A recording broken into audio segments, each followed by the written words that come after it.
Début juillet 63, Ali entre dans un bar et s'assied au comptoir. C'est la première fois qu'il vient là et l'établissement est plutôt sale. Même la lumière paraît poisseuse. Mais cette crasse sombre lui fait du bien, après l'aveuglant soleil du dehors qui lui a cassé la tête tout le temps qu'a duré la marche. « Une bière », dit-il au patron. C'est ce que lui pense dire, du moins. Mais aux oreilles du patron, ça sonne comme « une bière » et ça l'irrite. La blessure faite au mot lui déplaît, comme si elle s'accomplissait à même son oreille en charcutant les conduits. Il hausse nerveusement les épaules et ne répond pas.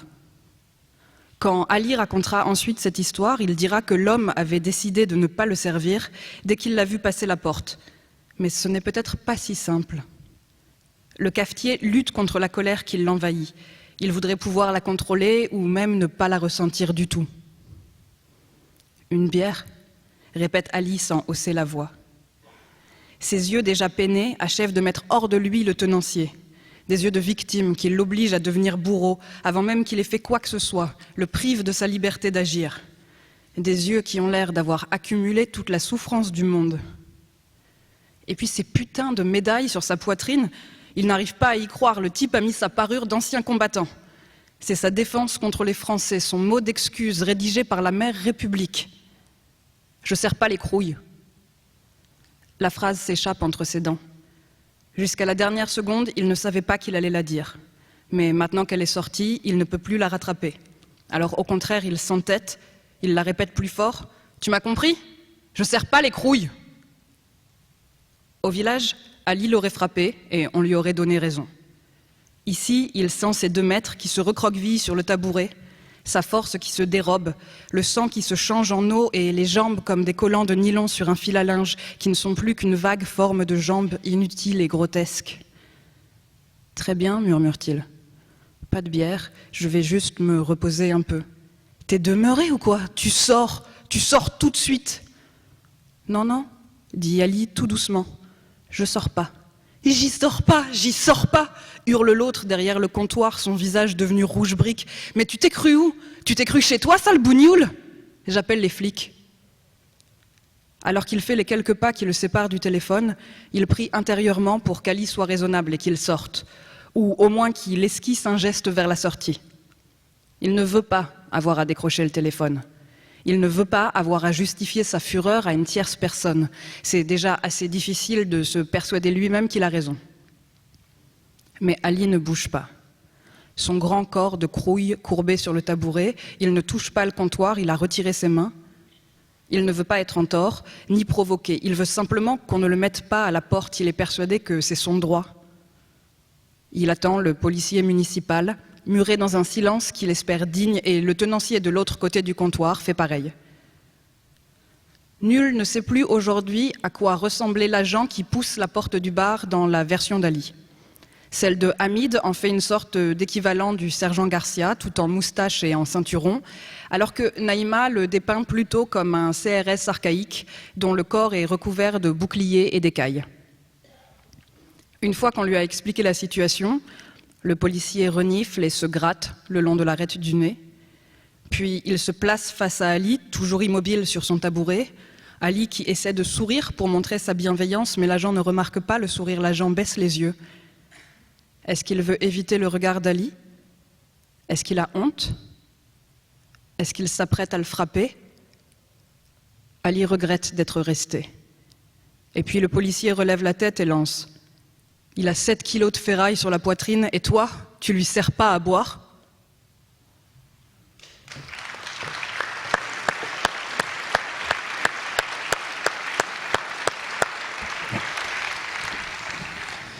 Bonjour à tous, merci beaucoup de votre présence. Bienvenue, très heureux de vous retrouver pour ce temps de discussion, ce grand entretien en compagnie d'Alice Zeniter. Alice, bienvenue. Merci. Merci beaucoup d'être là, très heureux d'avoir ce temps de rencontre avec vous, durant lequel on va plonger dans votre parcours d'auteur, dans votre œuvre, dans vos influences, dans votre univers littéraire et personnel, à travers un certain nombre de discussions, à travers un certain nombre d'invités, d'interventions qui vont jalonner ce grand entretien. On vient d'entendre un extrait de votre dernier roman qui s'intitule L'Art de perdre, que vous avez publié aux éditions Flammarion, qui a reçu le prix Goncourt des lycéens en 2017. C'est votre 5e roman depuis la parution d'un premier livre très très jeune, à l'âge de 16 ans, une très grande précocité qui a été suivie par une grande production, une grande productivité et une production très, très diverse, très éclectique dont on va parler. Des romans, bien sûr, on va reparler d'un livre qui s'intitule Jusque dans nos bras, qui était un livre très générationnel dont on reparlera bien sûr pendant cette conversation. On parlera aussi de Sombre Dimanche, bien sûr, un roman qui vous a valu le prix du Livre Inter en 2013, un roman hongrois, et on reviendra bien sûr sur ce sujet. Et puis on évoquera aussi peut-être juste avant l'oubli qui vous avait valu le prix Renaudot des lycéens, de très nombreux prix pour cette œuvre débutante et déjà extrêmement importante.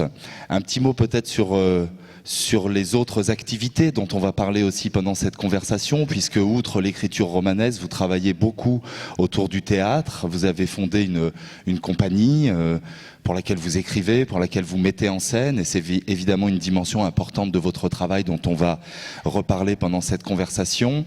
Et puis on parlera aussi de la dimension jeunesse de votre œuvre, puisque vous publiez aussi des livres pour le jeune public, et notamment ce livre que vous avez coécrit avec Antoine Filias aux éditions de l'École du Loisir, qui s'intitule Home Sweet Home. Voilà un petit peu le menu de cette conversation.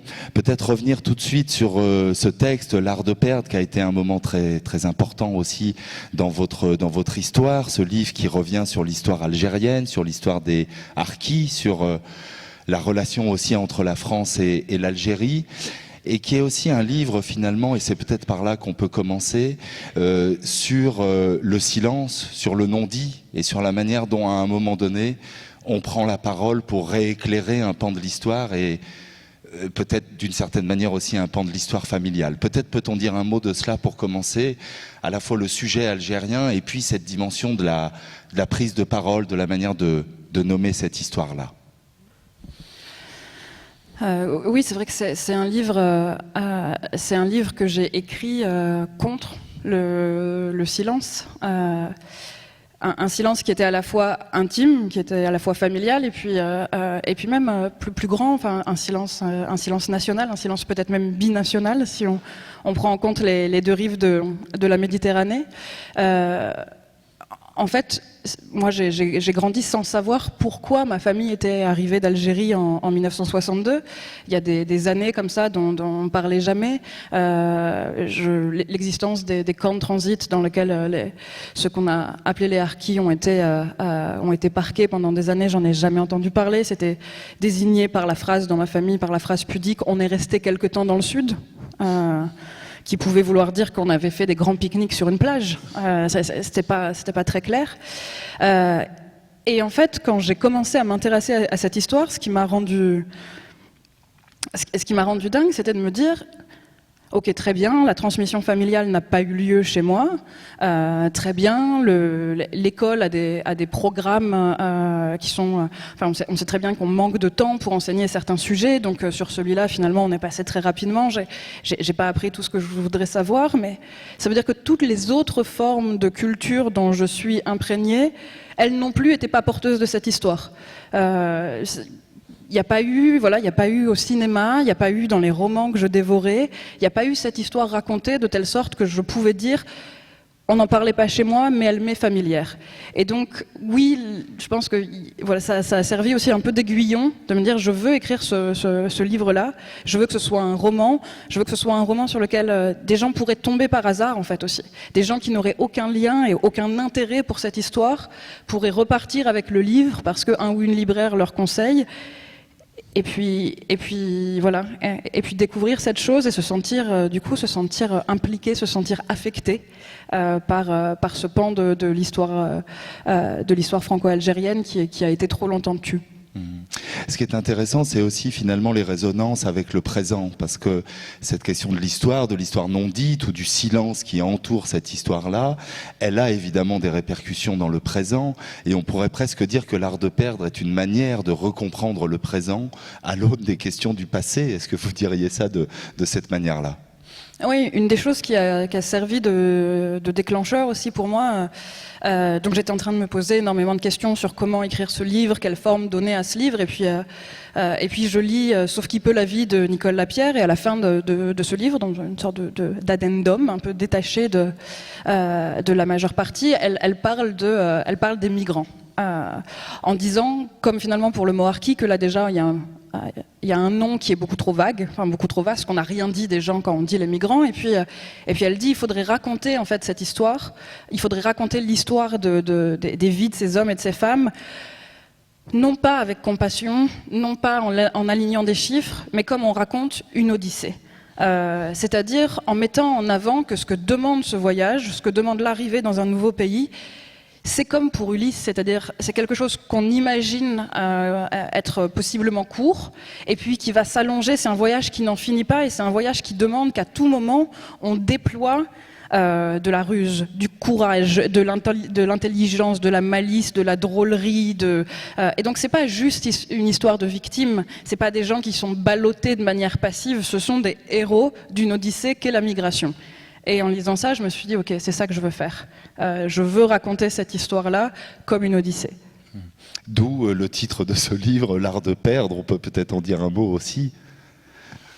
L'art de perdre, ça fait écho à énormément de choses pour moi. Alors, d'abord à cette maxime qui est l'histoire est racontée par les vainqueurs. Et donc, qu'est-ce que ça voulait dire en fait Qu'est-ce que ça voulait dire une histoire des vaincus? Donc là, en l'occurrence, une histoire des doublement vaincus, puisque ceux qu'on a appelés les harkis sont persona non grata en Algérie et considérés comme la quintessence du traître. Et puis en arrivant en France, ils ont été ils ont été parqués, cachés, et donc ils sont doublement tus, doublement silenciés. Donc il y avait ça dans l'art de perdre, et en même temps il y avait cette idée que peut-être il y a un raffinement, il y a une beauté dans la perte, dans une société qui est obnubilée par la gagne, et qui pour moi, voilà, dans cette obsession de la gagne, développe une violence que je trouve vulgaire, de rappeler qu'il y a une beauté de la tonalité mineure, en fait, si on peut la laisser se raconter. Peut-être un petit mot, et on va ensuite passer à un extrait d'un documentaire que vous avez choisi sur le personnage de Naïma, sur le témoin, ou sur la manière dont elle se situe aussi, ce personnage-là, par rapport à ce rapport à l'Algérie. C'est aussi un des éléments très forts du livre. Je ne sais pas si on doit parler d'identité, ou en tout cas un rapport à l'endroit où on se place finalement par rapport à cette histoire-là. C'est aussi un des ressorts du livre, cette voix-là, ce personnage, cette incertitude finalement quant à l'identité. Je ne sais pas si le terme est bien choisi. C'est un terme que j'utilise peu dans le livre. Je crois que je réussis à l'éviter presque tout du long. Je crois qu'il apparaît qu'une fois. Parce que j'ai un problème avec la notion d'identité, si on la pense comme une essence, comme une sorte de bloc de vérité, comme ça, immuable. Je pense que l'identité, c'est toujours une question de relation. De qui on a en face et de quel regard l'autre nous renvoie, qui était d'ailleurs une question que je posais déjà dans Juste avant l'oubli, qui donc n'est pas du tout uniquement une question sur les oubliés de l'histoire ou les pauvres ou les racisés, etc. Et Naïma, elle est dans dans quelque chose d'assez étrange, c'est-à-dire que elle n'a pas du tout hérité d'une histoire de l'Algérie, d'un passé algérien familial. Ce qu'elle appelle Algérie, en fait, c'est l'appartement de sa grand-mère, c'est la langue que parle sa grand-mère, c'est les cheveux teints au henné de sa grand-mère. C'est pas du tout un vrai pays qui existerait de l'autre côté de la Méditerranée. Et on pourrait dire en ce sens-là que finalement Naïma est totalement détachée de l'Algérie, sauf qu'elle est en permanence renvoyée à ce pays parce qu'elle s'appelle Naïma et parce qu'elle ressemble à Naïma, et donc en permanence on va lui poser la question de d'où tu viens, comme s'il y avait une sorte d'équation possible entre d'où tu viens et qui tu es. Et c'est une obsession des origines, une obsession des racines qui fait que quand bien même elle n'est pas en lien avec l'Algérie, elle n'est pas en lien avec l'Algérie non plus. Donc c'est une sorte de petite danse autour de ça pendant les 30 premières années de sa vie. Alors on va passer à cet extrait du documentaire de Hassen Ferrani qui s'intitule Dans ma tête un rond-point. C'est un documentaire magnifique. J'aimerais peut-être que vous nous disiez un tout petit mot d'introduction, nous présenter cela et nous dire pour quelles raisons vous avez souhaité qu'on envoie un montage. Ça va être assez bref, mais peut-être nous dire un petit mot d'introduction avant qu'on regarde ce documentaire, ce montage dont on pourra évidemment dire un mot à l'issue. C'est un documentaire que je trouve magnifique sur deux plans, c'est-à-dire à la fois humainement. C'est un documentaire sur des hommes qui travaillent à l'abattoir d'Alger, des hommes d'âge différents, et ce qu'ils révèlent en fait de leur rapport à la vie, la manière dont ils se livrent, dont ils parlent de l'amour, de Dieu, de leurs parents, dont ils font des blagues, etc. Je trouve ça très très beau. Et puis il y a un travail aussi de l'image qui est absolument dingue, puisque comme c'est dans un abattoir, il y a des scènes de discussion qui sont entrecoupées par des plans sur des grands corps, des grands cadavres de vaches qui traversent l'image, et puis évidemment des rigoles de sang. Et voilà, il y a à la fois une dimension formelle et intime qui sont absolument... qui sont très très fortes. Et puis Hassan, en fait, Hassan a été un de mes premiers ponts vers l'Algérie. En fait, quand je suis partie pour la première fois en Algérie, je me suis arrêtée chez lui ici à Marseille, et c'est lui qui a un peu fait mon fixeur, et je l'ai retrouvé ensuite à Alger. C'est lui qui m'a montré à Alger les endroits où on pouvait boire de l'alcool, qui n'étaient pas nombreux et qui étaient bien cachés, etc. Et donc c'est aussi devenu un ami et quelqu'un qui est pour moi très très associé au fait que j'ai pu un jour écrire L'Art de perdre, parce que j'ai pu un jour partir en Algérie. Une tête donc aussi envers lui par rapport à votre travail. Mais on regarde tout de suite dans ma tête un rond-point de Hassan Ferrani.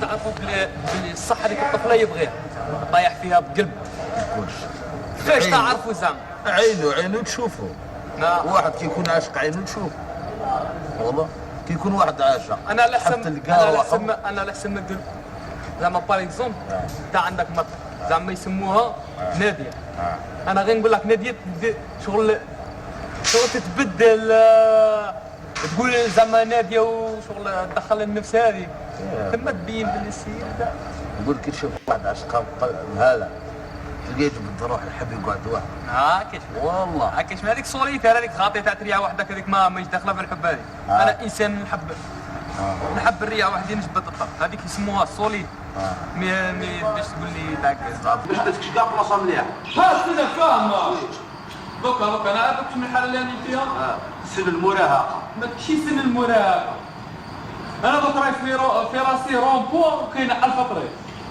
100 طريق اللي نروح منها مازال ما وصلت نحاول نصيب ديك الطريق اني ما نزيدش نروح شوف كيفاش قال هذاك السيد قال لي مخي مخربط انا ماشي مخربط قال له مخي مخربط بجوايه وين فهمت جوايه منين لا وين انا شري فاهمك في انا رومبو في راسي انا رومبو طالع وكاين قرايه اسمع كاين 99 طريق 99 طريق 100 طريق اللي نروح منها مازال ما وصلت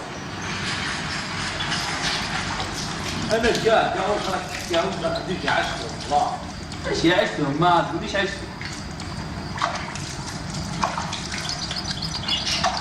يا بني الحقيقه مره قلت لك لو كان العجوز ميتة تشوف انا مثلا نخمم باش نقتل روحي والعجوز وراني عارف مقاوله ما صار لما العجوز تمام كاش اللي يخمم عليا نورمال كي نموت تجي حاجه عادي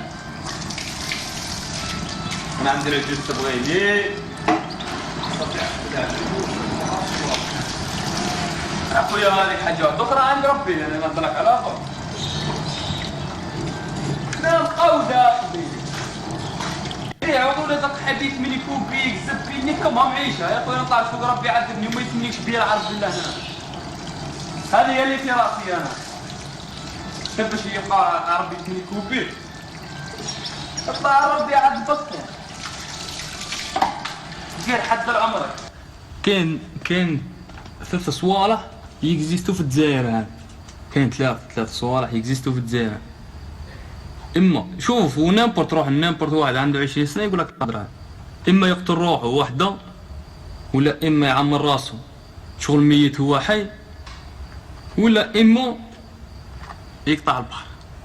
هذو هما 3 صوالح اللي نامبورت جانا ماشي غير انا ولا نامبورت جانا تروح ليه يحكي لك هذه الهضره 3 صوالح باك يكزيستو باسكو انا نعرف، انا كنت نعرف عباد بزاف قتلوا رواحهم، نعرف عباد بزاف حرقوا، بزاف عباد راه تاع مرات إيه. ولا سرق ولا وليد حرام، مام وليد حرام والله لا تكزيستي تولي تبيع زطله وتولي تسرق ثانيك تولي لاباس بيه. هذو هما 4 صوالح باقي اللي يكزيستو في الجزائر. صعب باش تكون وليد فاميليا وخدام وما كاينش منها، والله ما كاين منها. إيه. انا ان شاء الله بربي ما نسرق ما والو، لا بانت لي حرقه نحرق لازم، والله لازم، هذه لازم نروح مي باش نلحق باش نسرق ولا لا، ما نسرق ما ندير والو. كاين اما نحرق اما نقتل روحي، المهم 2 صوالح هذوما يدوروا في راسي.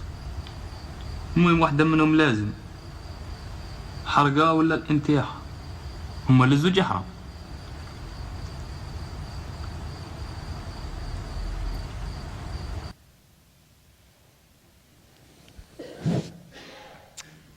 Alice, peut-être nous dire un mot encore de ce très court extrême. Il me semble qu'il y a un certain nombre de choses qu'on voit ici, et peut-être d'ailleurs un paradoxe finalement, à la fois de la vitalité, de l'humour, une dimension de l'énergie de vie, et finalement aussi cette sorte de fatalité autour du destin de ce jeune homme, sur ces 3 impasses finalement qu'il développe.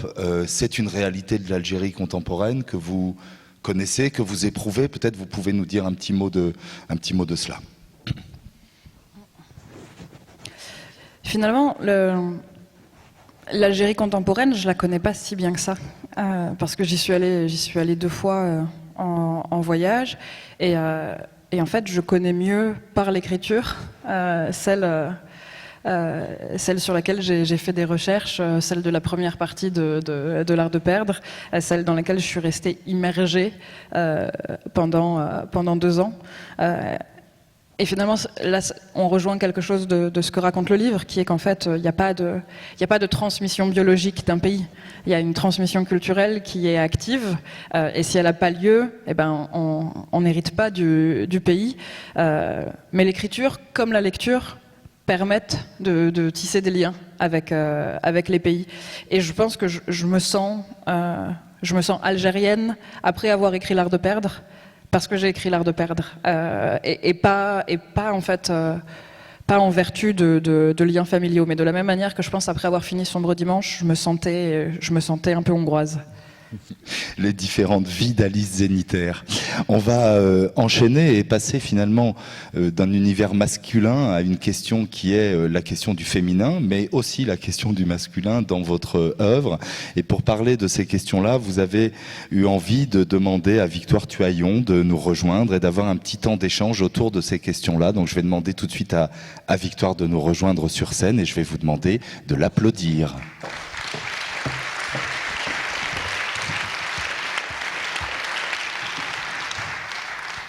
Bonjour Victoire, bienvenue à vous. Bonjour, merci. À l'origine de ces podcasts extrêmement passionnants, poil à gratter, qui s'intitulent Les couilles sur la table, on va bien sûr parler de ces podcasts, du travail que vous faites autour des représentations du féminin, du masculin, de la virilité, notamment dans la littérature. Ce sont des questions qui vous préoccupent beaucoup, qui vous intéressent énormément, et vous aviez envie d'aborder quelques points à ce sujet et de dialoguer avec Alice sur ces sujets. Je vais peut-être vous laisser commencer, notamment sur la question de la représentation du féminin dans la littérature, qui est une chose sur laquelle vous avez beaucoup travaillé. Oui, en fait, c'est vraiment quelque chose qui me posait question, parce que j'aimais beaucoup lire quand j'étais petite, comme toi, Alice, et adolescente aussi. Et en fait, je me suis rendu compte assez tardivement que la plupart des romans que je lisais ne représentaient qu'un seul point de vue, et qu'en fait, je m'étais identifiée la plupart du temps à un point de vue qui était un point de vue masculin. Dans les romans pour enfants, mais après aussi à l'adolescence.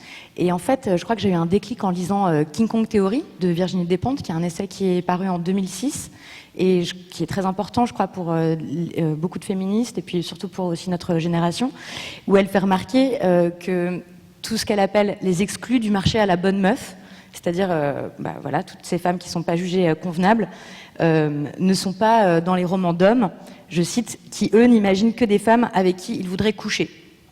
Et Et ça a complètement changé après ma manière de lire des romans et de réfléchir à ce regard masculin dans les romans. Donc en cinéma, c'est le concept du male gaze, c'est-à-dire de ce regard masculin, comment les personnages féminins notamment sont décrits. Et c'est une anecdote, on en avait discuté, Alice et moi, j'ai commencé à relever dans les romans que je lisais, des romans contemporains et plus anciens, comment les corps de femmes étaient décrits. Et par exemple, il y a un certain nombre de clichés qui reviennent.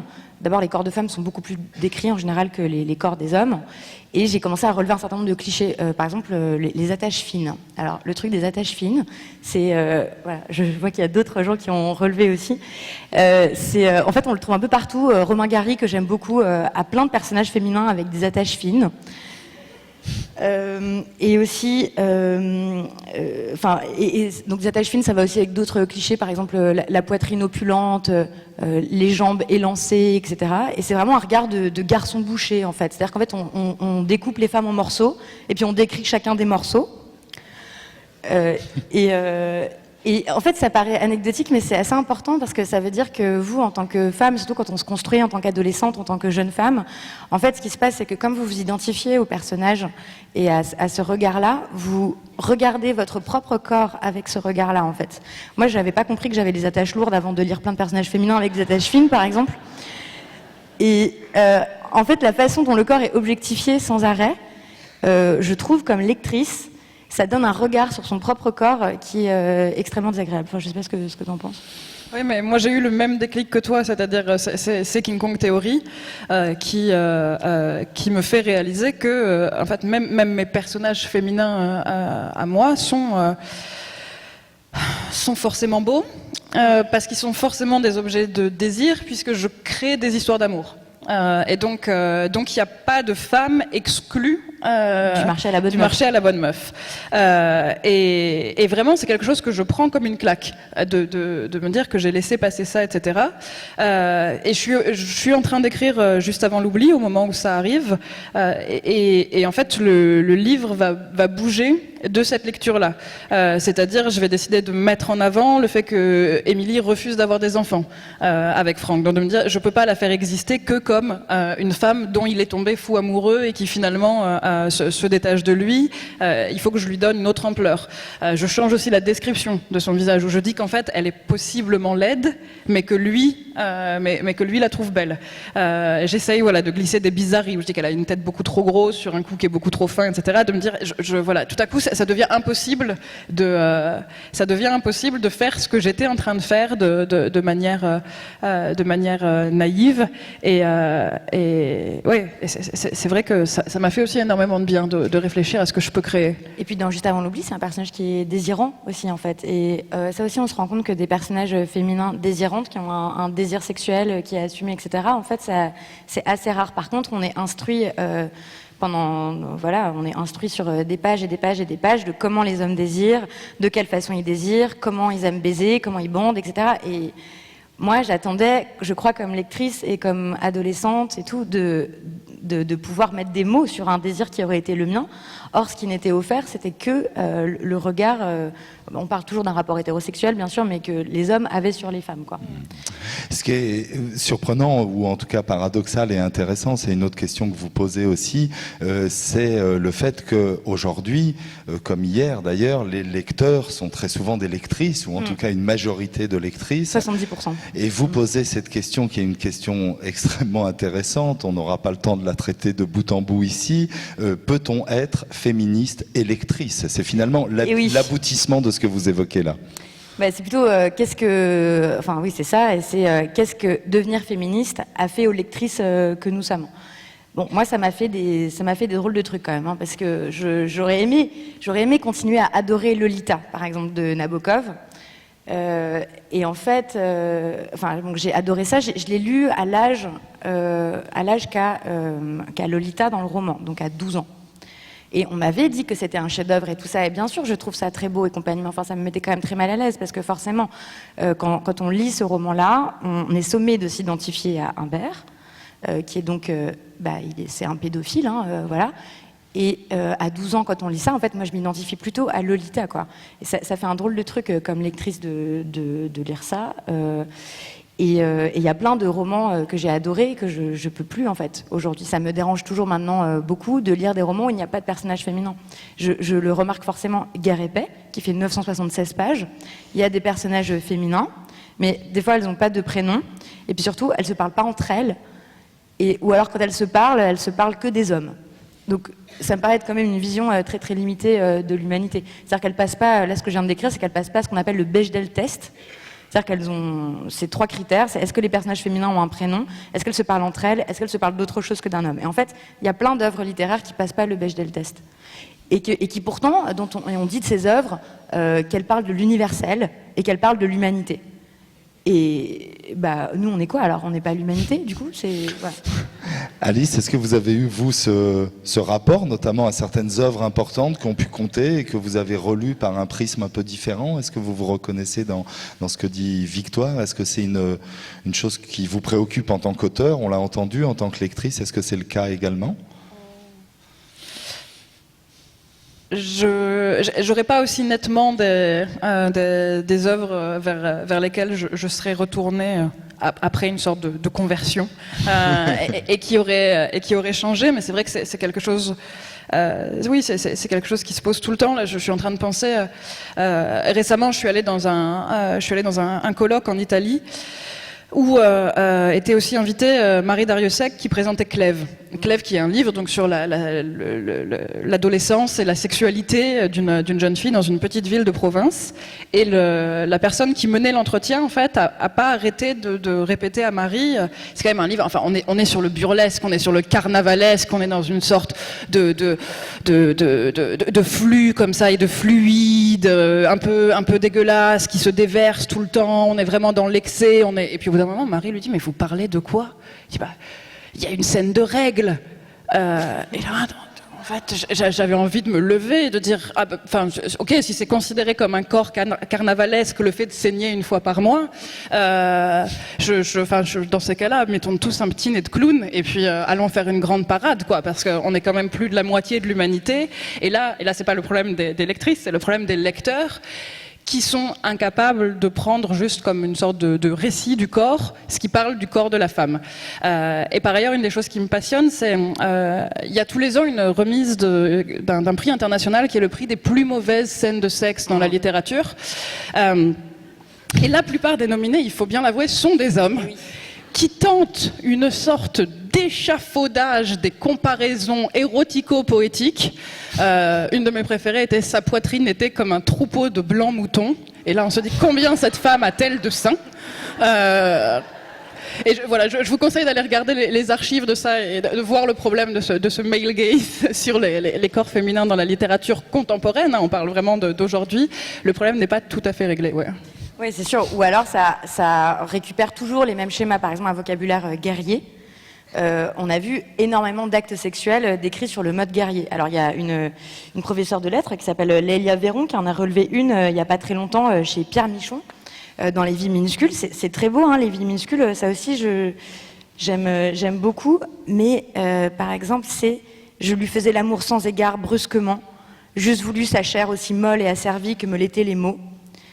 Et donc il explique qu'il la contraint et qu'il l'éperonne. Et c'est quoi déjà? J'étais d'autant plus raide que tout mon être sombrant d'alors se réfugiait dans la raideur de la pointe agressive dont j'éperonais cette reine. Et t'es là, mais on a compris que t'étais raide, c'est quoi le... Voilà, bon. Et en fait, quand on fait attention, donc du coup, moi j'ai deux petites manies là, c'est comment sont décrits les corps des femmes et comment sont décrits les scènes de sexe.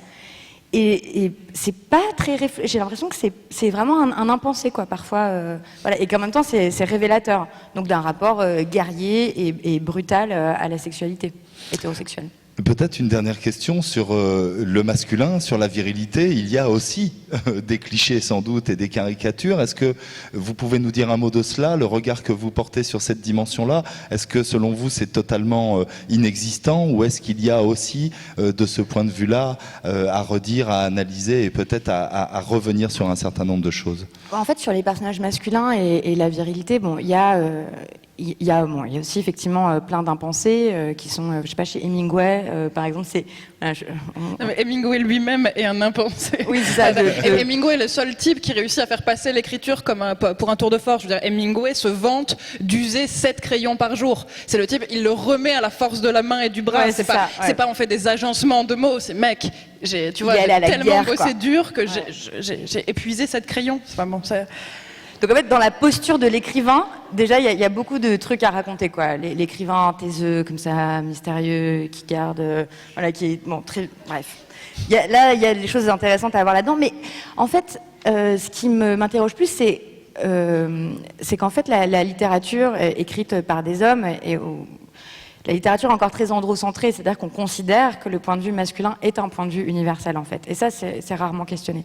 On considère que ça va parler de tous les humains, mais c'est le même problème avec la littérature blanche, hein, c'est-à-dire de considérer que le point de vue blanc, etc., va être universel, va concerner absolument tout le monde.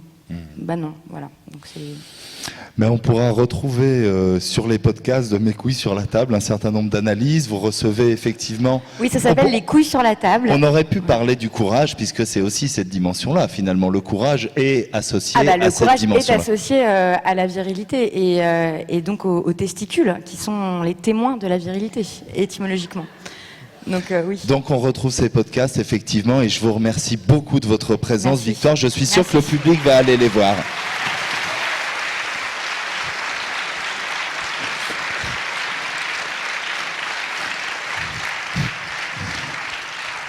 Donc il y a un quiz, il y a un livre offert à celui qui trouve le fameux troupeau de moutons blancs, bien sûr. On a quand même eu une intervention de Victoire qui a réussi à remettre en cause et Gary, et Tolstoï, et Pierre Michon dans un petit quart d'heure. Donc bravo pour la performance, on pourra débattre de tout cela dans la foulée. Peut-être Alice, un mot dans la suite de cela, sur finalement ce qui pourrait constituer une sorte de réflexion sur l'éthique de l'écriture. Il me semble que dans cette discussion-là, autour du féminisme, mais on pourrait peut-être ouvrir cette discussion plus largement, au regard porté sur la société, sur l'histoire. Est-ce que vous avez le sentiment que vous, en tant qu'auteur, vous avez à un moment donné cette réflexion sur, alors peut-être la justesse romanesque, mais aussi une forme d'éthique du regard, comme disait Serge Danet pour le cinéma, un endroit où effectivement la question morale, ou en tout cas cette dimension-là, non pas que la littérature doit être morale, mais en tout cas se poser la question de l'éthique. Est-ce que ça, c'est quelque chose qui fait partie de l'écriture, ou est-ce que c'est un espace de liberté qui doit être détaché de ces considérations-là, selon vous? Je crois qu'en fait, la littérature est évidemment pas là pour nous présenter ce que les textes latins appelaient les exempla. Elle n'est pas là pour nous proposer une sorte de panel de modèles de vertu ou de. Mais par contre, oui, pour moi, il faut se poser la question quand on écrit.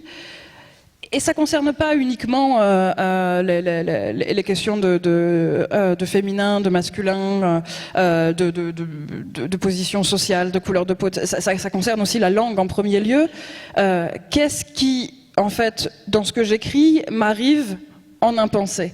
Et c'est pas forcément aussi évident que des clichés. Ça peut être sur la question de la langue, ce que les linguistes appellent des collocations. Donc c'est un mot qui va en appeler un autre parce que voilà, ils vont bien ensemble. Et je crois qu'il y a un travail à faire de justement d'aller gratter un texte ensuite pour se dire est-ce que ça m'est pas arrivé un peu vite, est-ce que cette image-là, voilà, elle m'est pas venue parce que je parle d'un homme et donc je l'associe à ça, je parle d'une femme et donc je l'associe à ça, parce que finalement mes oreilles sont pleines de ce que j'ai entendu, de ce que j'ai attrapé du langage, à la fois donc voilà, à la fois en lisant, en entendant des conversations dans un bus, en regardant des films, et comment je peux retrouver quelque chose sous ça, sous tout ce qui s'est sédimenté et qui en fait n'est pas vraiment ce que je veux faire, mais ce que je fais quand j'arrête de réfléchir. Et ça, oui, pour moi, c'est un devoir d'écrivain, au-delà de la question des personnages qu'on présente, sur la question de la langue, d'essayer de faire, comme disait Barthes, en fait, ce qu'on fait, c'est pas de mettre des mots sur une réalité qui n'est pas nommée, c'est de dégager le réel de la gangue de langage pourri qui s'est sédimenté et qui l'étouffe, de la même manière que le deuil est complètement étouffé par l'expression mes condoléances. La sexualité est complètement étouffée par ces seins étaient comme un troupeau de moutons blancs. Voilà. Oui, oui. C'est-à-dire que le silence n'est pas forcément assourdissant. Ce serait ça la logique c'est ça. de votre réflexion. Est-ce que justement cette question aussi de l'éthique, alors je sais pas, je reprends ce terme-là, ou en tout cas du positionnement de l'endroit où on est en tant qu'auteur, on peut aussi l'appliquer finalement à la manière dont vous regardez les faits historiques. J'ai parlé de Sombre Dimanche tout à l'heure, on a parlé évidemment de l'art de perdre, il y a cette idée de s'inscrire aussi dans ce qui serait les interstices de l'histoire, dans presque les angles morts. Est-ce que là aussi c'est quelque chose que vous avez envie de mettre en œuvre dans la littérature, dans l'espace fictionnel? Est-ce que c'est une dimension importante aussi du rapport à cette histoire avec une grande H, comme disait l'autre? Oui, tout à l'heure je disais, l'histoire est écrite par les vainqueurs. Et moi, j'avais envie d'écrire aussi une histoire des perdants. Mais c'est pas uniquement ça. C'est aussi une histoire de ceux qui ne sont pas abordés. Pas forcément parce qu'ils ont perdu. Mais les livres d'histoire présentent les choses en succession de dates, de négociations, de manœuvres militaires. Et là, c'est vrai que toujours, ce sont des hommes. Ce sont des adultes, ce sont eux qui traitent entre eux, qui signent des traités de paix, qui envahissent des pays, qui vont faire des décrets sur le développement du charbon, etc. Et les femmes et les enfants, et les catégories les plus pauvres sont très peu représentées. C'est une affaire d'hommes puissants. Et c'est ce que je pense, du coup, Sombre Dimanche et l'art de perdre commence de la même manière sur des familles qui s'imaginent qu'elles sont beaucoup trop petites pour appartenir au rouage de l'histoire, qui s'imaginent que l'histoire se joue à un autre plan, sur le plan des rois, des batailles et des éléphants, et pas du tout sur le plan des petites maisons, que ce soit au bord des rails à Budapest ou en haut d'une montagne en Algérie.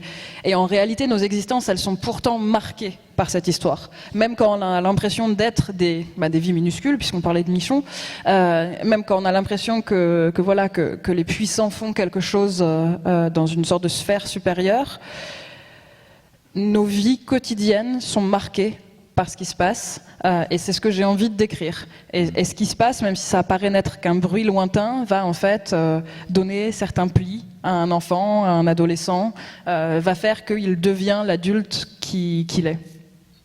Ce qui est intéressant, c'est qu'il y a aussi presque différentes échelles finalement dans ce travail-là, parce que là, ce que vous décrivez, ça serait presque un art du détail ou un art du petit, non pas de l'anecdote, mais de finalement ce qui est dans le détail. Et c'est vrai que de ce détail, c'est vrai notamment dans l'art de perdre, on passe finalement à une dimension presque mythologique ou mythique. Je pense notamment à l'anecdote du pressoir ou ce genre de choses. Est-ce que vous diriez qu'il y a aussi une question d'échelle, du minuscule, du détail, il y a une dimension peut-être, alors je dis mythologique, c'est peut-être un peu exagéré, mais en tout cas quelque chose de l'ordre du mythe quand même à un moment donné? Oui, non, j'aime beaucoup ces possibles points de vue. Enfin, je considère que c'est aussi une sorte de luxe, de privilège de la romancière, en fait, de pouvoir choisir ses points de vue. C'est-à-dire qu'on est en fait, en tant qu'être humain, un peu englué dans nos vies, quoi. Même quand on essaye de relativiser les choses, on est quand même englué dans nos corps et nos présents, etc. Et le fait de pouvoir choisir, quand j'écris, d'être à hauteur de personnage, à hauteur humaine, ou tout à coup de dézoomer, et de regarder les années, les siècles passés, de regarder les êtres humains s'agiter comme des petites fourmis, et comme si moi j'étais vraiment une sorte de maître des marionnettes. Ça m'intéresse beaucoup, c'est jubilatoire, c'est pas juste que ça m'intéresse, je pense que je trouve ma joie d'écriture là-dedans énormément. Et sur la question de la mythologie, oui, évidemment, il y a quelque chose de qu'est-ce qui se joue, en fait. Je crois profondément qu'on arrive aussi à avancer dans nos vies. C'est des généralités, j'aime pas beaucoup faire des trucs avec plein de on, mais là, j'ai pas le temps de reformuler ça correctement. Mais qu'on arrive à avancer dans nos vies, parce qu'on arrive à se faire des récits de nous-mêmes avec lequel on est en adéquation et qu'on peut poursuivre jour après jour. On se raconte en permanence à nous-mêmes. Et puis les autres nous racontent aussi, et donc on existe en pas mal de versions. Et ces récits-là, ils peuvent atteindre à la légende, ils peuvent atteindre au mythe en fait, si on les travaille d'une certaine manière, si on les transmet. Oui, ils peuvent acquérir une sorte d'aura comme ça, de pépites d'or, un peu polies par toutes les bouches dans lesquelles ils sont passés. Et je trouve ça beau, de penser que finalement une famille peut être à elle-même sa propre légende, tout en se pensant minuscule. On va parler du théâtre dans un petit instant. J'aimerais peut-être revenir aussi sur la question des voix, sur l'intériorité du personnage, sur la manière dont on développe à un moment donné aussi un personnage à partir de son langage, de son lexique, presque de ses tics de langage d'une certaine manière. Est-ce que vous diriez que vos personnages sont des corps, bien sûr, mais aussi avant tout des voix qui aussi signifie un regard sur le monde, une manière d'être, une appartenance, une origine, oui, un rapport au monde finalement. Peut-être vous pouvez nous parler de cela, puis on parlera plus directement de la question du théâtre dans la foulée. Oui, c'est vrai que de la même manière que je disais, l'histoire nous impacte, quand bien même on pense qu'on est trop petit, qu'on peut passer entre les gouttes, etc. Une langue, un langage, l'idiome précis de quelqu'un, il charrie des tas de choses, des choses qui sont nationales, des choses qui sont de son temps, et puis voilà, des choses plus petites qui sont comme attrapées de manière inconsciente, des tics de langage qui peuvent appartenir à des groupes qui sont petits. Jusque dans nos bras, c'était l'idée de 3 potes ensemble qui ont développé leur tic de langage. C'est pas un argot qui est parlé par quelqu'un d'autre. Et donc oui, c'est un grand plaisir de trouver ces voix-là. Quelle torsion de la langue on imprime, qu'est-ce qui fait que cette voix est reconnaissable. Et du coup, j'aime beaucoup avoir des grandes tirades pour mes personnages, des moments où je peux la déployer, cette langue particulière. Et souvent, je flippe en me disant ça se fait quand même pas énormément dans le roman contemporain, c'est plutôt un héritage du théâtre post-dramatique, ce qu'on appelle les surfaces de langue. Et puis je me rappelle Dostoïevski, qui donne des tirades de 10 pages à ses personnages qui vont expliquer quelque chose fiévreusement à leurs camarades, voisins, etc. Et au bout des 10 pages, ils vont dire en fait, excusez-moi, c'est pas du tout ce que je veux dire, je vous mens, je suis malhonnête. Et ils vont repartir pour 10 pages en disant exactement le contraire. Et donc je me dis, ok, après Dostoïevski, je suis petite joueuse, donc je peux continuer avec mes petites tirades. On parle du théâtre, justement, on va poursuivre, on va pas tarder à accueillir quelqu'un que vous avez souhaité aussi avoir sur scène, Maxime Touron. Il est là d'ailleurs. Peut-être vous pouvez nous dire un mot de cela, je le disais en introduction, vous avez créé une compagnie de théâtre, vous écrivez pour le théâtre, vous mettez en scène. Voilà, en quelques mots, nous dire la manière dont vous vous inscrivez dans cette discipline-là, qui est hybride et qui doit amener un certain nombre de choses différentes de ce que vous pouvez faire, bien sûr, dans la solitude de l'écriture romanesque. Oui, en fait, c'est vrai que ce que j'aime, c'est que c'est un mariage des écritures et qui demande à ce que je sois pas trop gourmande dans l'écriture du texte. Il faut laisser la place aux autres écritures, au corps des comédiens, à leur voix, à ce que peut écrire une lumière, à ce que peut écrire une scénographie. Et donc, autant dans le roman, j'ai parfois ce côté boulimique de tout vouloir dire, de tout vouloir faire rentrer dans la narration. Il n'y a rien qui restera à côté. Je ferai de la botanique pendant des heures si j'ai besoin d'avoir un truc précis sur une plante. Je veux tout faire, quoi. Autant, voilà, dans le théâtre, il y a quelque chose où je me dis non, retiens-toi, laisse le texte trouer. Et ça, c'est beau, du coup, d'écrire en dentelle, d'écrire en creux pour laisser aux autres la possibilité d'inventer et de créer quelque chose tous ensemble. Et ça me fait un bien fou de faire cet exercice, qui est un peu un exercice d'humilité, en fait, par rapport à la position démiurgique mégalomane du roman. Mégalomane. Grave. C'est noté. Mais on va tout de suite entendre donc Maxime Touron pour un extrait d'un texte qui s'intitule « Quand viendra la vague ». Je suis debout, comme la montagne. Enfin, c'est-à-dire que quand la montagne est loin derrière moi, on peut trouver une certaine similitude. On peut, par exemple, avoir l'impression que nous faisons la même taille. C'est une illusion d'optique. Je suis debout parce que debout, j'aurai pied plus longtemps. On peut imaginer qu'il y aura une sorte d'évolution des espèces pour garder la tête hors de l'eau. Tous les animaux s'essaieront à marcher sur deux pattes. Le mouflon, l'âne et le sanglier, et même le hérisson, le porc et le renard. Le lapin qui sait déjà le faire sera tout d'abord avantagé, mais comme il est tout petit et très léger, il disparaîtra au profit d'animaux plus grands capables de résister au courant.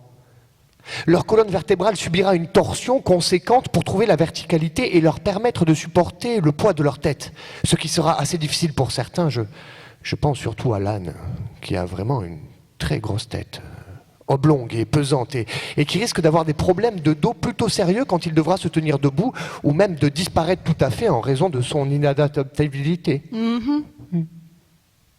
Moi aussi, j'ai mal au dos. Ce n'est rien en comparaison de l'âne, Letty, rien du tout. Et je m'en fous de l'âne. Je veux redescendre. Ça me flingue le dos d'être assise depuis des heures sur ce bout de rocher. Quand il ne restera que ce rocher, tu comprendras à quel point il est précieux. Il est parfait. Quand il ne restera que ce rocher, je serai morte depuis longtemps. Et toi aussi, Mathéo. Tu me fais de la peine. Est-ce qu'on peut redescendre? Pas tout de suite.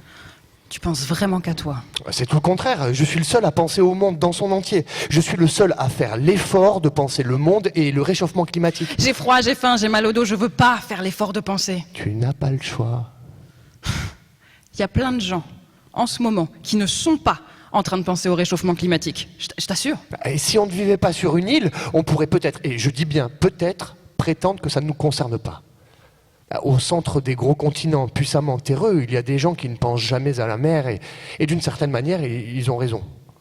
Elle parcourra des centaines, peut-être même des milliers de kilomètres avant de venir leur lécher les pieds.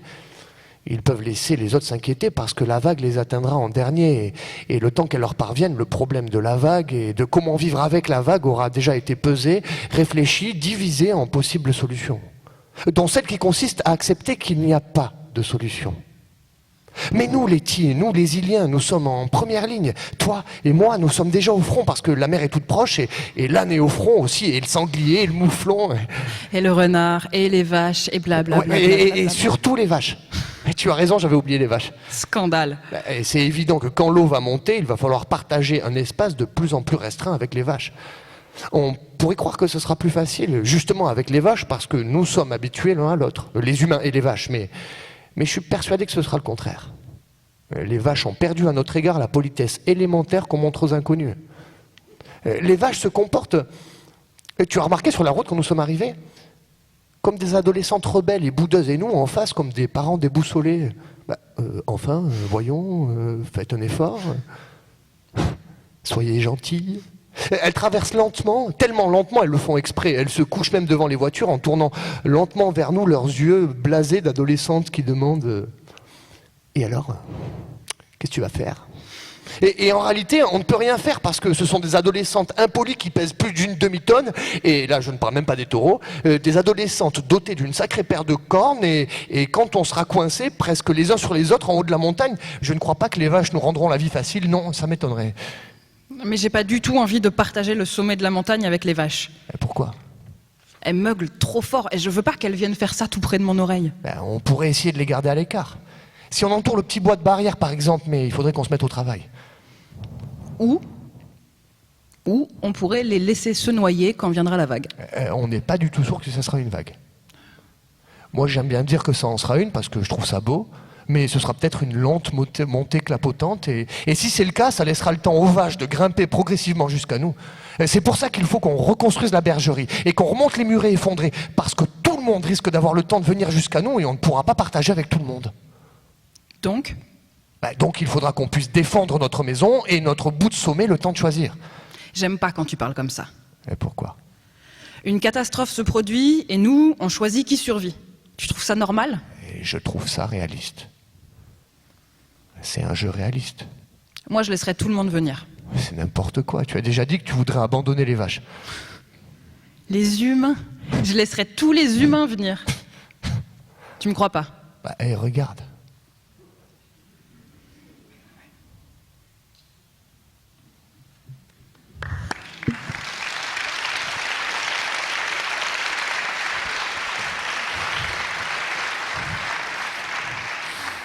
Merci à tous les deux pour ce temps de lecture. Je vous propose d'enchaîner tout de suite sur un autre temps autour de Hansel et Gretel. Gretel? Gretel, pourquoi il n'y a pas d'étiquette sur les cartons? Comment est-ce que je peux m'y retrouver dans les prix? Pardon, madame. Et ça, qu'est-ce que c'est? Un cœur? Un foie? On n'y voit rien. Il faut que tu écrives plus gros, petite idiote. Oui, madame. Et arrête de m'appeler madame, je ne suis pas une maîtresse d'école. D'accord, madame. Allez, fin de journée. Et j'ai les crocs. Gretel, tu me mettras quelque chose à cuire? Un petit morceau de joue, par exemple. J'ai très envie d'un petit peu de joue. Tu me le feras avec des épices et donne manger à ton frère, il ne grossit pas. Ah ouais. Ouais, elle est savoureuse, cette joue aux épices. Tu deviens bonne cuisinière, Gretel.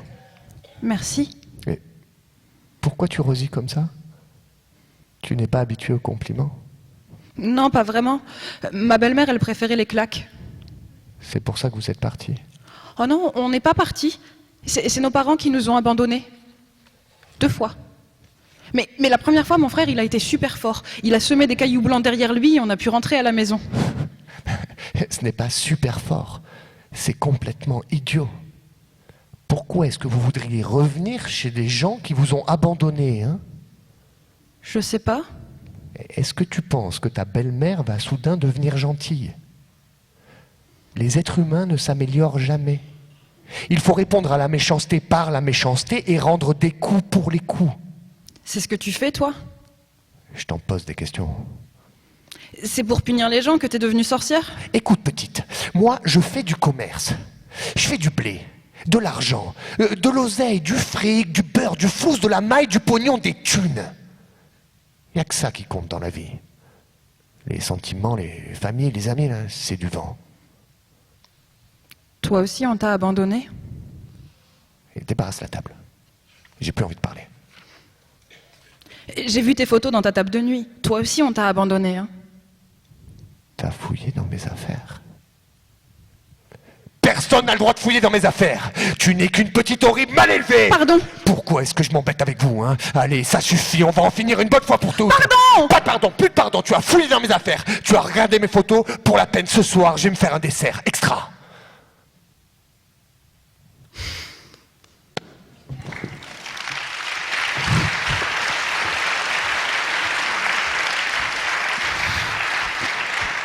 Merci beaucoup Alice, décidément très complète. Peut-être 2-3 petites réflexions à l'issue de ces lectures et d'abord la question du dialogue. Il me semble que c'est intéressant peut-être de parler de cela. On est évidemment au cœur du sujet quand on parle de théâtre. C'est une écriture particulière, c'est un endroit aussi où tout se joue. Peut-être vous pouvez nous parler de cette dimension-là, du travail à proprement parler sur les dialogues, la manière dont on joue aussi avec cette dimension-là dans le cadre du théâtre.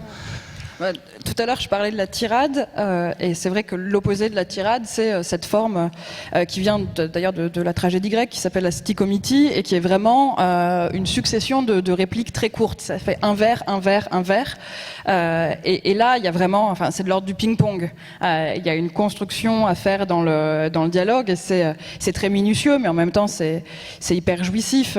Ça fait enfin, il y a des monuments de dialogue. Si vous regardez les pièces, par exemple, de Ibsen ou de Strindberg, il y a une pièce de Strindberg qui s'appelle La danse de mort, et c'est vrai qu'en fait on a l'impression que c'est du tango, quoi, que c'est chacun fait un pas et l'autre va venir se placer, etc. C'est sur un couple qui se déchire dans un vieux phare, et j'admire énormément cette science-là. Je n'irai pas jusqu'à dire que je l'ai acquise, mais en tout cas, ouais, elle me fascine, et quand je la vois pousser à son plus haut niveau chez certains, je me pâme, en fait. Il y a cette idée aussi, notamment dans Par-dessus la vague, de voir là aussi du contraste ou du relief entre, là pour le coup, cette dimension très urgente autour du rapport à la planète, à l'environnement, et en même temps aussi de l'humour, enfin quelque chose de très caustique. Est-ce que le théâtre est aussi un endroit où vous pouvez laisser aller peut-être cette veine-là davantage qu'ailleurs? Est-ce que vous diriez ça comme ça? Je crois tout simplement que c'est plus agréable. En fait, je mets de l'humour aussi dans mes romans, mais jamais j'entendrai le rire du lecteur. Alors que dans le théâtre, il y a cette chose où on chope vraiment les émotions des spectateurs. Elle est très bien, votre scène. Et du coup... on passe à la suite maintenant.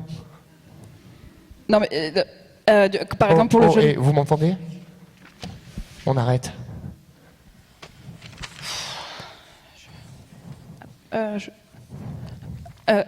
Aide-moi. Et Yann, il peut pas t'aider? C'est à toi que je demande.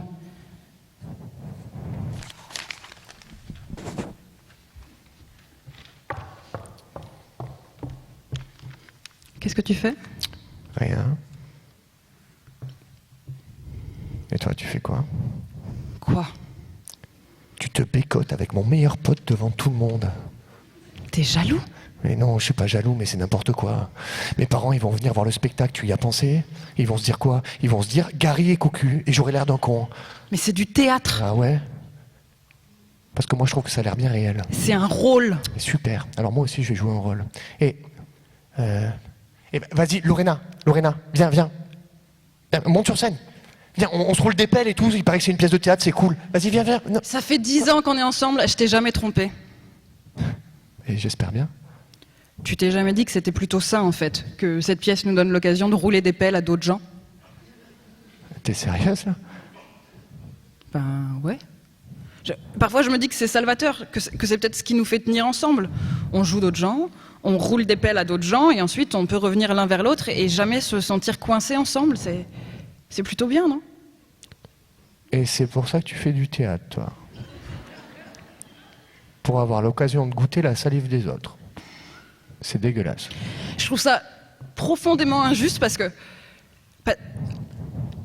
c'est profondément injuste, tout simplement. Tu sais très bien que je le voulais pas, ce rôle de Juliette Kermanek. Vous me le refilez tous les ans alors que je le trouve pourri. Ce n'est pas l'impression que tu donnes. Les robes blanches, le clair de lune, les violons, tu crois que ça m'amuse? C'est chiant, c'est humiliant et puis c'est sexiste. Vous, depuis des années, vous jouez à attaquer les bateaux. Vous avez des sabres, des jambes de bois, des scènes d'action. Mais c'est ça que je voulais, moi. C'est vraiment trop injuste. Pourquoi je peux pas faire une princesse pirate dans le spectacle? Est-ce que ça existe, les princesses pirates? Bien sûr que oui. Ouais.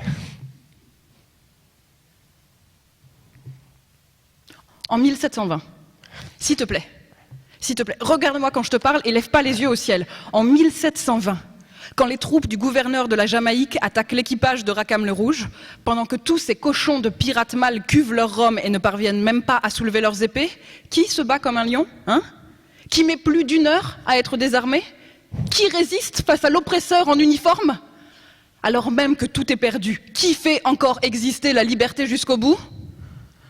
Anne Bonny, ouais, exactement. Et Marie Reid, les femmes pirates, habillées en hommes et la rapière à la main. Elles tiennent tête aux soldats toutes les deux.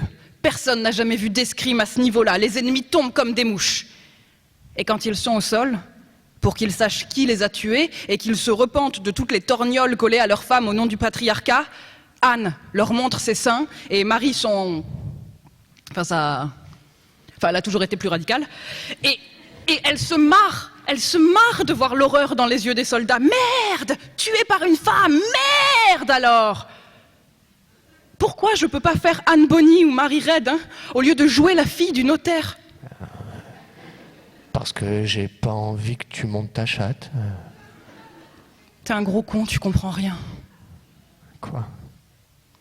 Tu comprends rien à la liberté, tu comprends rien au féminisme, tu comprends rien aux pirates en fait.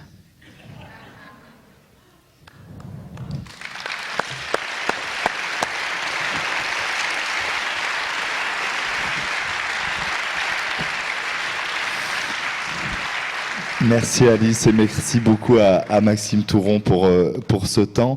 Peut-être avant de dire un petit mot des livres de chevet, ou en tout cas de quelques livres que vous aviez envie de conseiller, un petit mot quand même aussi sur presque la question de l'amitié ou du collectif au théâtre. On imagine qu'il y a quelque chose là aussi de très exaltant, de très énergisant. Est-ce que vous pouvez aussi nous parler de cela? Vous avez demandé à un certain nombre de personnes de venir vous accompagner ici. J'imagine qu'il y a quelque chose qui se joue là aussi de très important dans le travail que vous faites sur scène. Il y a une dimension, oui, collective forcément très forte dans un spectacle, et le fait de le répéter ensemble et de le représenter ensemble, le fait de partir sur les routes en fait en troupe et de vivre chaque soir ces moments différents, ça c'est une grande chance. Il y a quelque chose. Enfin, c'est-à-dire qu'on sait que si je sais pas, si une envie s'arrête, s'il y a un soir où tout à coup on a un peu moins envie, les autres portent la chose. Il y a une sorte de filet, de maillage comme ça, humain et créatif qui est très précieux. Mais en réalité, il est aussi présent quand même dans l'écriture de romans. Enfin, c'est-à-dire l'écriture elle-même est un acte très très solitaire, mais je trouve pas que la vie d'un écrivain, d'une écrivaine en promotion de livres soit si solitaire. Que ce soit donc mon éditrice qui doit être ici quelque part dans la salle, Alix Penant, que ce soit les attachés de presse de Flammarion, que ce soit les copains et les copines auteurs qu'on retrouve de salon en salon. Justement, cette idée de l'auteur, cette image de l'auteur dont parlait Victoire, ce fantasme comme ça du solitaire, enfermé, caractériel, incapable de communiquer avec les autres, etc. Moi, je vois une dimension d'amitié très forte et des fils humains qui se tissent de partout dans la pratique du roman aussi. Alors évidemment, c'est pas aussi flagrant qu'une troupe de théâtre sur scène, mais voilà, je pense pas qu'il faille penser au roman comme à une sorte de gouffre de l'unique. On va voir apparaître quelques livres que vous avez eu envie de conseiller et d'évoquer. Vous allez devoir les évoquer de manière très très rapide, mais j'ai une question avant de parler de ces 5 livres-là, autour de ce lien aussi aux écrivains contemporains. Est-ce que c'est aussi de lire finalement ces petits camarades, de lire leur travail, chacun construit son œuvre évidemment, mais d'être aussi à des points d'accroche, à des points de discussion qui permettent d'avancer dans son propre travail, dans son œuvre? Est-ce qu'il y a cette dimension-là aussi par rapport aux autres écrivains contemporains, dont un certain nombre sont présents ici à Marseille ce week-end? Oui, c'est vrai que c'est. Après, ça, on peut l'avoir en tant que lecteur ou lectrice, cette idée aussi d'accompagner en fait une œuvre, de la voir se développer au fil des ans. Mais peut-être que nous, entre nous, voilà, ça s'ajoute à ça le fait qu'on regarde les techniques et les outils des autres. On dissèque un peu la chose. On voit, on voit des nouvelles compétences se développer. La boîte à outils devenir plus fournie, ou tout à coup un cycle se terminer et quelque chose se créer à nouveau. Et il y a un libraire de Toulouse qui m'avait fait remarquer il n'y a pas longtemps que si on prenait les remerciements à la fin de tous les romans contemporains qui sont sortis ces dernières années, on peut retracer des cartes et des réseaux d'écrivains en fait. Qui lit qui envoie son manuscrit à qui fait des retours, etc.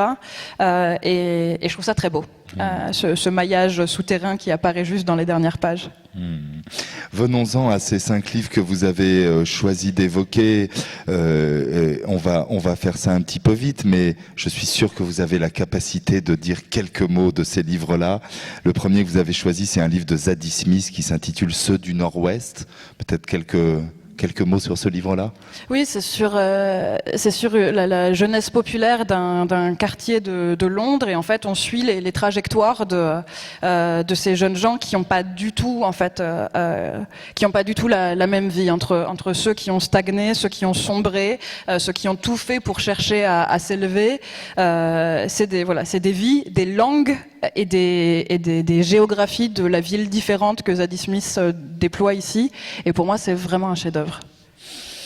Deuxième livre choisi, vous avez évoqué Dostoïevski tout à l'heure, ce sont les frères Karamazov. Là aussi, quelques mots sur un très gros livre. Je vous demande quelque chose de difficile, mais... Une des choses que moi je trouve dingue chez Dostoïevski, et j'aurais pu en mettre d'autres, mais on a tout le temps un peu l'impression que ces personnages parlent comme s'ils avaient 39 de fièvre, et que quelque chose se passait pas de manière tout à fait logique, sauf qu'au lieu de regarder ça de l'extérieur, je trouve que Dostoïevski réussit à me coller 39 de fièvre. Et alors c'est quelque chose qu'on va partager tous ensemble, cette espèce d'état augmenté très bizarre. Et rien que pour ça, c'est une expérience de lecture physique autant qu'intellectuelle qui est incomparable. 39 de fièvre. Roberto Bolano, la littérature nazie en Amérique. J'imagine que vous auriez pu en choisir d'autres de Bolaño, mais un mot de ce livre-là? Alors celui-là, oui, j'ai pris celui-là parce que pour ceux qui n'ont jamais lu Bolaño, en fait, les 2 chefs-d'œuvre de Bolaño, c'est Les Détectives sauvages et 2666, et qui sont d'énormes romans. Du coup, c'est un peu monstrueux, c'est des kraken de la littérature. Alors que la littérature nazie en Amérique, c'est une fausse encyclopédie sur des auteurs nazis ou proches des dictatures fascistes qui auraient sombré dans l'oubli et que donc Bolaño se propose de déterrer. Donc ça peut vraiment se lire un article par soir avant d'aller se coucher. C'est absolument hilarant. C'est politiquement terrifiant et en même temps, je pense que c'est le plus drôle des livres de Bolaño. Et moi, très régulièrement, je le remets sur ma table de chevet juste parce que je sais que je vais pleurer de rire à la description de ces œuvres de tordus finis que Bolaño réinvente.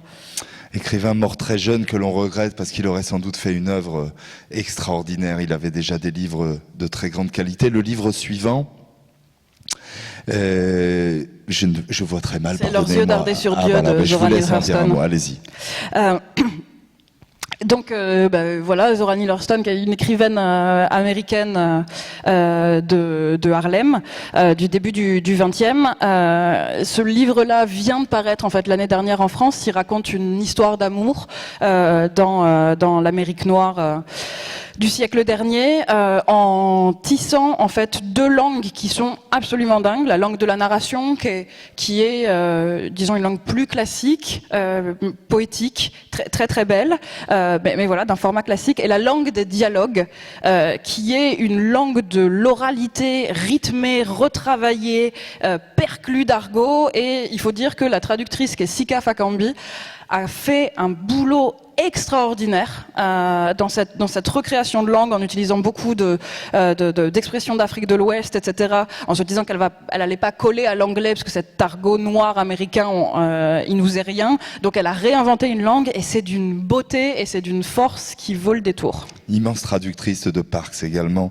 Dernier livre que vous aviez envie d'évoquer pendant cette conversation, c'est le livre de Tristan Egolf, Le Seigneur des Porcheries, dont je sais par ailleurs que vous avez créé une lecture musicale autour de ce livre-là. Là aussi, quelques mots sur ce livre.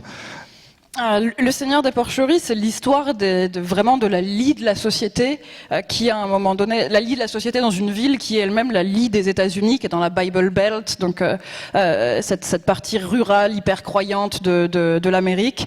Et on parle en fait d'un mouvement de 22 éboueurs fédérés autour de la figure de John Kaltenbrunner, qui va mettre à mal complètement cette vie en lançant donc une grève des déchets. C'est un livre avec une langue d'une densité assez incroyable. Parfois Egolf nous étouffe sous le truc. Il y a vraiment des sortes de tentacules de langue qui partent dans tous les sens. Là aussi, encore une fois, c'est très drôle. Et il y a une sorte d'attention portée à ces corps miséreux, à ces corps marqués par le travail, par l'alcoolisme, par la mauvaise bouffe, et c'est fait parfois avec une violence terrible. Et puis derrière, il est capable de créer des scènes de tendresse, de beauté sur ces types qui sont des épaves. Il y a un moment où voilà, le déchaînement s'arrête et on est dans des bulles de beauté suspendues. Et pour moi, c'est un grand livre qui est injustement méconnu. Eh bien, bravo à vous, chère Alice. Vous avez réussi le pari de parler de ces gros livres et de ces auteurs importants en quelques minutes, et je vous en remercie énormément. Je suis sûr que le public ira chercher tout cela dans la foulée de la rencontre. On va maintenant s'arrêter sur le livre dont j'ai parlé en introduction au tout début de cet entretien, qui s'intitule Home Sweet Home, paru à l'École des Loisirs, qui est un livre à destination du jeune public, mais pas que. C'est un livre que j'ai adoré et dont on va parler ensemble avec votre co-auteur qui s'appelle Antoine Filias et que je vais demander de nous rejoindre tout de suite. Et je crois qu'on peut l'applaudir aussi. Bienvenue à vous, cher Antoine, donc co-auteur de ce livre-là, Home Sweet Home, un roman qui se situe à Cleveland, dans cette ville américaine qui a été extrêmement marquée par la crise des subprimes en 2008, avec la mise en scène d'une bande de gamins qui choisissent de fuir finalement de chez eux pour se réunir, créer une sorte de collectif dans le lycée désaffecté de la ville. Donc on suit finalement cette petite communauté utopique utopique qui cherche à créer un monde nouveau suite à l'effondrement finalement du monde ancien ou du monde des parents, de la génération d'avant. Avant de rentrer un peu plus dans le détail, je vais commencer avec vous, Alice, sur cette aventure quand même à deux, à quatre mains maintenant, peut-on dire. Est-ce que vous pouvez nous parler de cela, de cette expérience-là et de la façon dont vous avez construit le travail avec Antoine, et puis je lui poserai bien sûr la même question dans la foulée. On a au début élaboré une structure, donc puisque la communauté se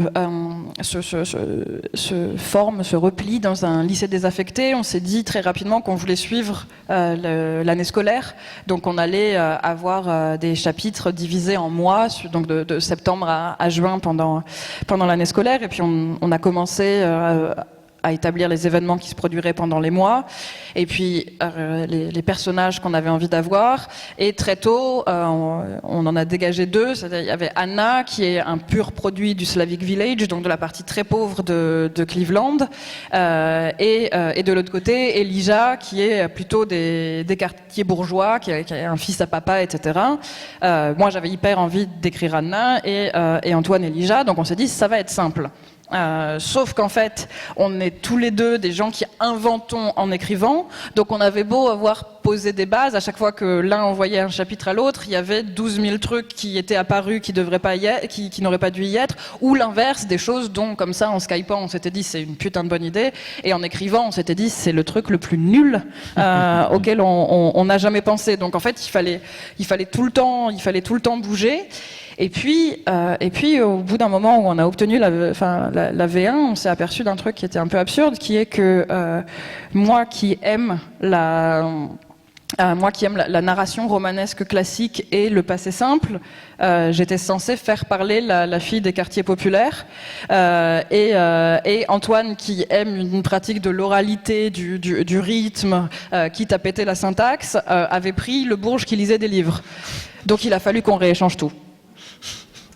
Antoine, sur cette gymnastique de l'écriture à deux? Oui, c'est comme ça qu'on a procédé, et puis il y a une émulation qui s'est faite, parce que forcément, moi j'ai pris beaucoup de cette expérience-là, j'ai appris un peu plus à écrire de manière romanesque. Toi, je pense que tu t'es un peu libéré sur l'écriture plus orale, et puis aussi, on s'est aussi rendu compte après la première version, avec cette séparation des rôles bête et méchant, j'écris l'homme, tu écris le personnage féminin, on est donc repassé derrière, et puis après c'est là que sont nés aussi les autres personnages, d'autres points de vue, et puis la structure, on l'a bossé ensemble, comme tu dis, à force d'idées qu'on valide, qu'on annule. Voilà, c'est presque un jeu d'enfant en fait de se surprendre à chaque fois qu'on s'envoyait un chapitre, on se surprenait.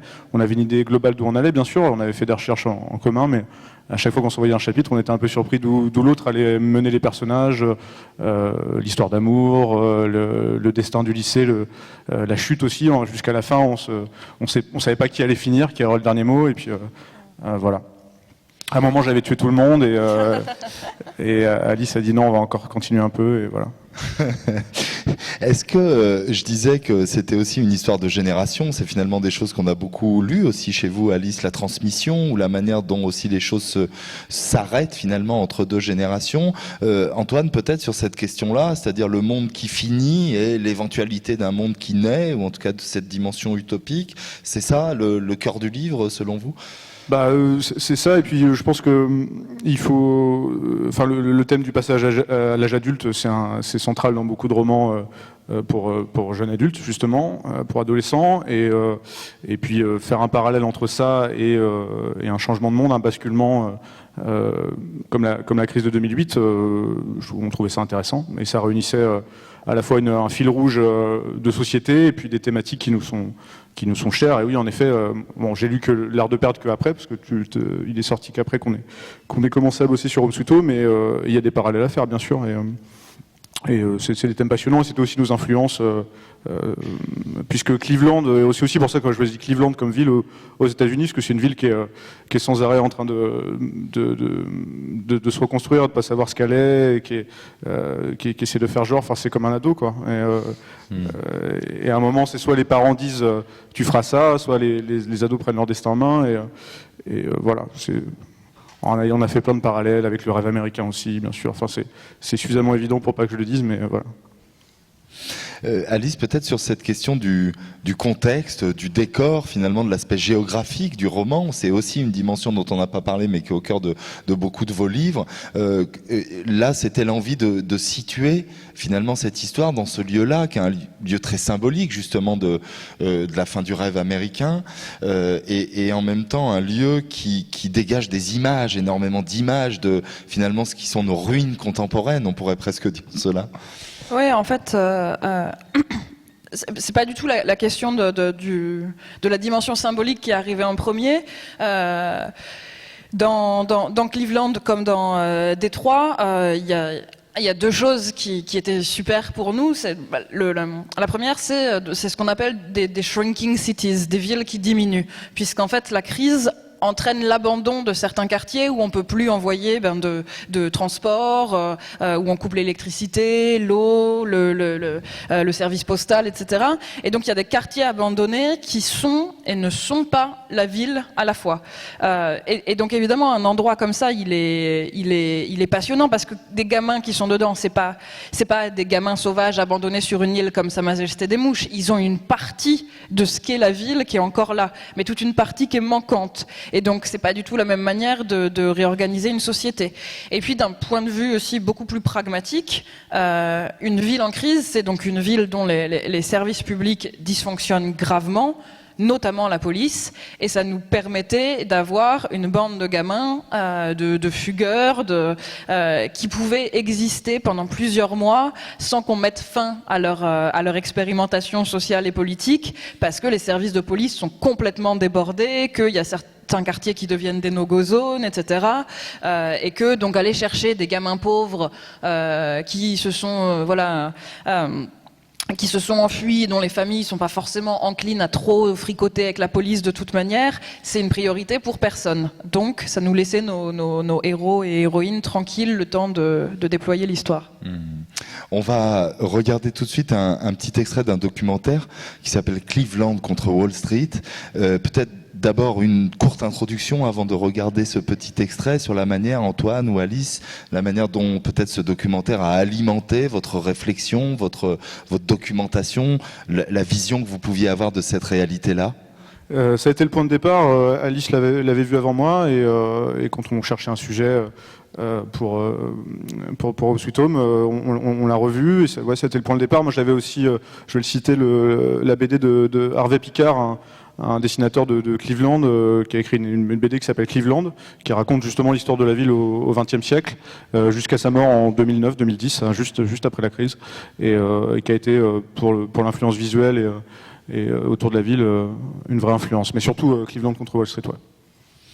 On regarde tout de suite ce court extrait.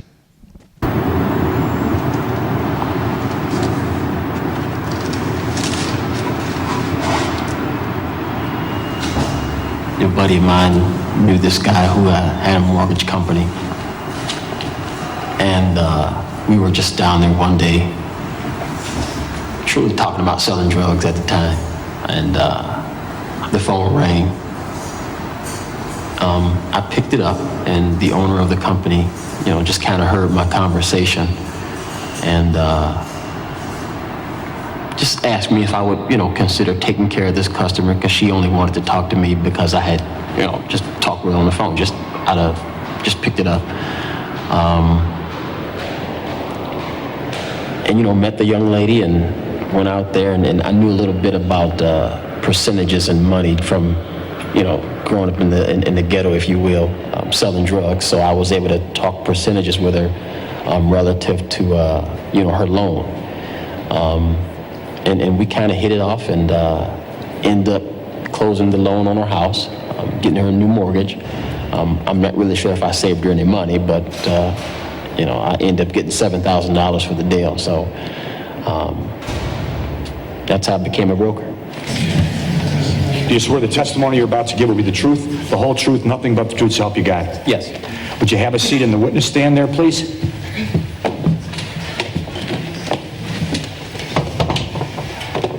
All right, for the record, state your full name.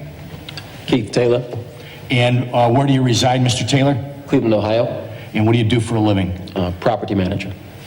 Mr. Taylor, did you grow up in the Cleveland area? Yes. In what part of town did you grow up? East side of town. East Cleveland? East Cleveland, yes. Can you generally describe that neighborhood for the jury? I hate to use these words, but it's the ghetto of ghettos, if you will. Not a nice place. Not a nice place. On voit là aussi la manière dont vous êtes nourri sur la situation, vraiment à proprement parler, de l'injustice sociale, de la crise bancaire.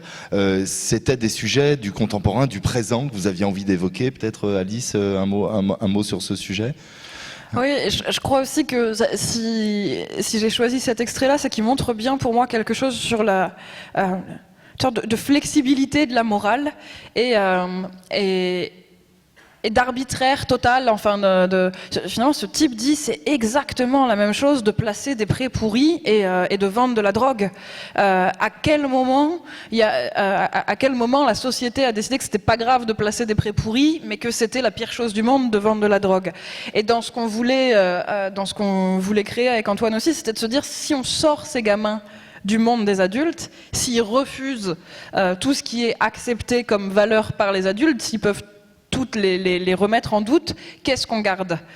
Et justement, voilà, cette obsession de devenir propriétaire qui a causé la crise des subprimes, cette idée que ce fameux mantra de film hollywoodien de greed is good, donc l'avarice c'est une bonne chose, où là on revoit Michael Douglas.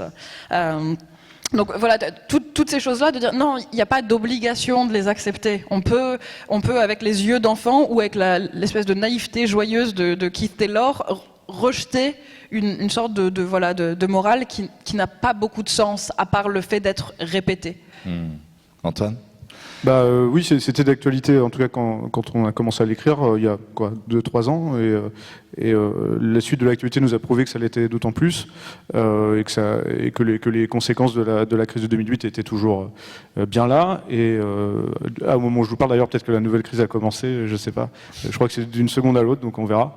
En sortant, mais non, en plus nous ce qui nous intéressait c'était, et ça c'est ce qu'on peut faire en écrivant, c'est plus compliqué dans la vraie vie, il y a des gens qui ont essayé, on regardait ce qui se passait à Notre-Dame-des-Landes de très près, autour du projet de l'aéroport, il y a eu la commune de Tolbiac aussi. De Tolbiac qui était au même moment, ouais. Tout ça arrivait pendant qu'on écrivait, et puis nous ce qui est bien c'est qu'on avait aucun CRS, aucun flic autour de nous quand on écrivait, donc on pouvait vraiment essayer de faire vivre nos personnages et de voir comment ils pouvaient gagner quelques batailles, échouer aussi, parce que bien sûr leur but c'est de repartir de zéro sans adultes, mais bien sûr il y a d'autres notions. Il y a un déterminisme social, il y a des notions, la notion de survie qui est beaucoup plus compliquée à vivre qu'à imaginer. Au début c'est l'aventure, puis à la fin parfois c'est un peu dur. Et puis on a aussi voulu dans cette micro-société interroger les rapports hommes-femmes, les rapports. On a voulu parler de sexualité aussi, et puis faire tout un tas d'expérimentations. Voilà, nous on avait une zone d'expérimentation et on a pu aller jusqu'au bout, donc c'est chouette. Et ça, il y a des échos avec l'actualité. J'espère qu'il y en aura d'autres. Voilà. Eh ben, merci beaucoup à vous, Antoine. Je vous conseille d'aller voir ce livre. C'est en effet plutôt destiné aux jeunes adultes, mais aussi pour les moins jeunes. C'est évidemment un livre à retrouver Home Sweet Home à l'école des loisirs. Il faut que les ados l'achètent à leurs parents ou le prêtent à leurs parents ou le volent en librairie. Pour l'offrir à leurs parents. Pour l'offrir à leurs parents. Merci Antoine. Merci beaucoup. Alice, on va arriver tout doucement vers la fin de cet entretien. Peut-être une ultime question sur quelque chose qui apparaît une fois de plus là lorsqu'on évoque ce livre-là, Cleveland, et qui, me semble-t-il, a traversé l'ensemble de notre discussion, de la question du féminin à l'Algérie, en passant par la Hongrie communiste, la question de Cleveland, la crise des subprimes, le théâtre, l'espace public. C'est au fond la notion de politique, ou en tout cas cette dimension qui traverse les livres, qui traverse le parcours. Est-ce que on sait que les écrivains rechignent parfois à dire qu'ils sont des écrivains engagés. Est-ce que vous diriez à tout le moins que vous êtes une écrivaine politique? Moi, j'ai pas de problème à dire que je suis une écrivaine engagée. Je crois même que c'est... je crois qu'il y a différentes manières de vivre son engagement politique. Et que le mien Pour moi, ça a plus de sens de le vivre dans la littérature ou dans la transmission avec les enfants quand je fais des ateliers, donc beaucoup autour du théâtre jeune public, de me dire c'est ma forme d'engagement. Ça et pas aller manifester, ça et pas aller tracter. C'est là que pour moi se joue quelque chose de ce que je rêve d'une communauté, d'une humaine, d'une cité humaine. Donc non, je suis écrivaine engagée, c'est pas gênant. Et je crois aussi qu'il y a quelque chose dans le roman, dans la création de personnages, c'est ce dont on parlait tout à l'heure, les clichés qu'on évite, les phrases toutes faites qu'on évite. On peut aussi déconstruire certains mythes qui vont être eux formés peut-être par un discours officiel ou un discours politique. Quand on construit un personnage, quand on réfléchit à pourquoi ce personnage est ce qu'il est, pourquoi il en est arrivé là, qu'est-ce qu'on doit lui créer en amont pour que cette trajectoire ait un sens, de quoi il a été fait, de quoi il a été plissé, qu'est-ce qu'il a incorporé. On voit bien qu'il y a des mythes qui tiennent pas, le rêve américain dont on parlait avec Antoine, l'idée du self-made man, l'idée du quand on veut on peut, la phrase de Macron qui dit je voudrais que tous les jeunes de banlieue rêvent de devenir milliardaires. Tous ces discours là, en créant un personnage, on voit bien finalement à quel point l'être humain est rendu pâteau par le milieu social qui est le sien et les conditions qui sont les siennes, et à quel point les rêves d'envol peuvent pas nous être tous tendus comme des modèles possibles, accessibles, faisables pour chacun, pour tous, et on ferait culpabiliser les autres parce qu'ils n'ont pas réussi à. Et donc ça, voilà, finalement, c'est un engagement de romancière, et c'est un engagement qui vient lui-même du roman. Alors je serais pas capable de dire qui est la poule et l'œuf là-dedans. Écoutez, on va finir cette discussion par un petit temps de lecture. Je voudrais auparavant remercier les différents intervenants qui ont participé à ce grand entretien, à ces beaux jours d'Alice Zéniter. Un petit clin d'œil à Hassan Ferrani qui n'était pas dans la salle, mais qui aurait aimé l'être et qui a donc à l'origine de ce film Dans ma tête un rond-point. On peut les applaudir les uns et les autres. Un grand merci aussi à Victoire Tuaillon, bien sûr, qui est venue nous parler du féminin et de la littérature. Merci à Victoire. Un immense merci à Maxime Touron pour ce temps autour du théâtre qui nous a permis d'entendre les textes d'Alice. Enfin, un grand merci à Antoine Filias, bien sûr, pour Home Sweet Home. Merci à lui.